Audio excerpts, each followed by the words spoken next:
Halo semuanya, kami dari kelompok sekali akan mempresentasikan makalah kami yang berjudul The Influence of Computer Assisted Education During Pandemic. Nah, jadi saya akan menjelaskan bagian introduction terlebih dahulu. Pada bagian introduction, kami memperkenalkan masalah yang ingin kami angkat seperti pengaruh pandemi COVID-19 ini terhadap pendidikan seperti apa. Terus kami juga memperkenalkan computer assisted learning ini atau yang biasa disebut dengan CAL, ini apa dan kira-kira penggunaan CAL ini terhadap pendidikan saat pandemi COVID-19 ini seperti apa. Dan yang pada akhirnya akan menimbulkan dua pertanyaan yang menjadi inti dari paper yang kami tulis ini, yaitu apakah metode pembelajaran secara virtual berdampak bagi pelajar dan apakah guru-guru masih bisa memberikan kualitas pembelajaran yang sama dengan menggunakan interaksi virtual sebagai proses pembelajaran. Kemudian introduction kami nggak berakhir di situ. Di sini kami juga ada bagian kecil lainnya, seperti bagian ini 1.1 yang kami menjelaskan tentang konsep dari CAL itu seperti apa. Kami juga memberikan beberapa contoh di sini agar pembaca bisa mengerti lebih lagi seperti apa sih penggunaan CAL ini. Terus contoh yang kami berikan ini yaitu penggunaan aplikasi kamus yang ternyata sama ini dibantu oleh CAL. Oke. Terus pada bagian selanjutnya, 1.2, kami mengumumkan kedua inti dari masalah yang kami angkat, yaitu CAL dan juga pandemi COVID-19, yang isinya bagaimana pengaruh CAL saat pandemi seperti sekarang ini. Jadi kita bisa lihat di sini dalam kami memberikan penjelasan pengaruh CAL terhadap pandemi ini seperti apa. Oke, kemudian pada bagian 1.3 ada penjelasan kami tentang tujuan dari studi yang kami lakukan ini. Yang isinya ya pastinya menjawab dua pertanyaan yang sudah kami tanyakan di awal introduction kami, yaitu dua pertanyaan ini. Jadi untuk mendapatkan jawabannya, untuk menjelaskan singkat saja, kami menjelaskannya di sini. Oke, terus kemudian akan lanjut pada bagian selanjutnya, yaitu literatur review. Di bagian ini, kami menekankan research yang kami lakukan ini berfokus pada apa dan untuk apa. Ya, kalau ditanya untuk apa, ya pastinya untuk menjawab pertanyaan-pertanyaan pada bagian introduction, dan isi dari bagian ini adalah hasil dari literatur yang sudah kami review. Jadi kami jelaskan lagi dampak COVID-19 ini kepada pendidikan seperti apa, kemudian apakah dengan hadirnya CAL bisa membantu pendidikan atau tidak. Dan pada akhirnya, menurut kami, computer assisted learning ini akan membantu kita memperdalam pembelajaran yang kita pelajari, karena dengan computer assisted learning ini kita bisa menyesuaikan porsi pembelajaran kita sendiri tanpa terikat aturan orang lain. Akan tetapi, CAL juga pasti memiliki sisi negatifnya tergantung dari cara penggunaannya. Jadi selama kita memakainya dengan benar dan efektif, maka CAL akan menjadi dampak positif untuk pendidikan selama pandemi. Itu akhir dari bagian literatur review. Selanjutnya saya akan masuk ke bagian metode. Nah, di bagian metode ini, kami memberitahu metode apa yang kami pakai, metode apa yang akan kami pakai. Dan metode yang kami pakai yaitu Prisma. Dan dengan Prisma, kami dapat menggunakan literatur yang kami peroleh sebagai dasar untuk tinjauan sistematis. Nah, agar kami dapat mengetahui keefektifan CAL sebagai pembelajaran utama saat pandemi COVID-19, kami merancang juga beberapa pertanyaan, yaitu apakah metode pembelajaran secara virtual berdampak bagi pelajar, dan yang kedua, apakah guru-guru masih bisa memberikan kualitas pembelajaran yang sama dengan menggunakan interaksi virtual sebagai proses pembelajaran, sama seperti pada bagian introduction. Itu saja bagian metode, selanjutnya akan dilanjutkan oleh teman saya. Terima kasih. Oke, selanjutnya saya akan menjelaskan result and discussion. Hasil yang kami temukan cukup menarik. Terlihat bahwa CAL ternyata itu sudah digunakan bahkan sebelum pandemi. Dan banyak sekali institusi pembelajaran seperti sekolah dan juga universitas yang menggunakan CAL sebagai media pembelajaran mereka. Nah, terlihat bahwa terdapat mixed review terhadap penggunaan CAL sebagai media pembelajaran utama. Salah satu studi yang dilakukan terhadap peserta didik yang sedang mempelajari sains mengatakan bahwa mereka mendapatkan skor SAT yang lebih tinggi dibandingkan mereka yang belajar dengan metode classroom konvensional biasa. Di sisi lain, orang-orang yang mempelajari bahasa atau language learners sangat diuntungkan karena adanya aplikasi kamus digital.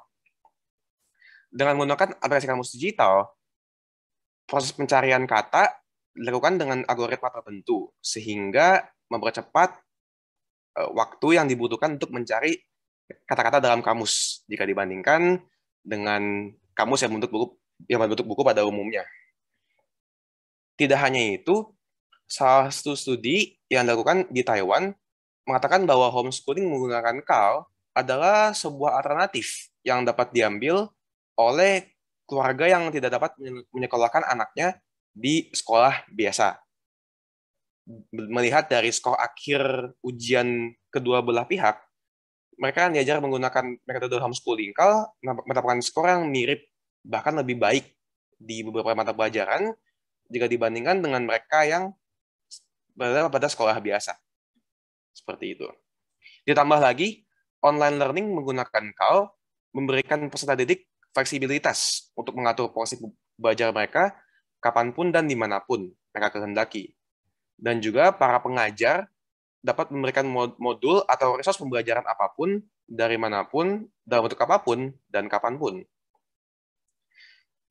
Salah satu studi yang dilakukan di Turki melakukan eksperimen yang cukup menarik, yakni mereka membuat game atau menggamekan beberapa subjek pembelajaran yang terdapat pada program ICT atau Information and Communication Technology.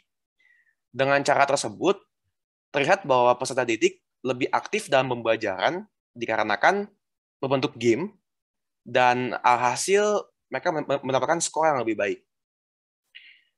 Tetapi di balik segala dampak positif CAL, juga ada dampak negatifnya.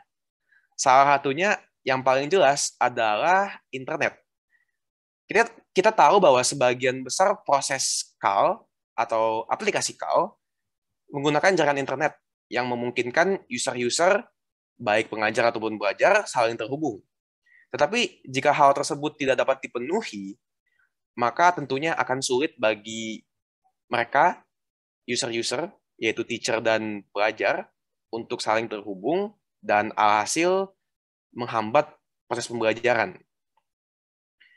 Selain itu, beberapa studi juga mengatakan bahwa peserta didik merasa tidak bisa fokus atau memahami pembelajaran secara menyeluruh, dikarenakan beberapa kendala, seperti materinya kurang cocok, ataupun koneksi internet, seperti yang tadi sudah saya sampaikan. Mengakar dari permasalahan bentuk materi yang tidak bisa disampaikan dengan baik, dapat disimpulkan bahwa CAL membutuhkan keterampilan tertentu dalam penggunaannya. Sehingga user CAL, baik pelajar maupun pengajar, perlu mempelajari sedikit banyak cara menggunakan CAL dengan baik, sehingga mereka dapat mengutilisasi dan memanfaatkan fitur-fitur yang ada dalam CAL. Kesimpulannya bahwa CAL masih membutuhkan research lebih lanjut, masih membutuhkan refinement lebih lanjut, dikarenakan CAL tidak memiliki suatu batasan selama teknologi masih berkembang. Selanjutnya akan dijelaskan oleh teman saya. Ya, akan saya lanjutkan untuk bagian conclusion. Nah, untuk menjawab pertanyaan riset kami yang pertama, CAL itu memiliki dampak positif dan negatif, baik kepada pelajar maupun pengajar. Hal ini dipengaruhi juga oleh bagaimana kita menggunakan CAL untuk memenuhi kebutuhan kita. Berdasarkan riset dan studi yang ada, contoh dari dampak positif KAL itu pelajar dengan KAL memperoleh nilai lebih tinggi pada ujian mereka.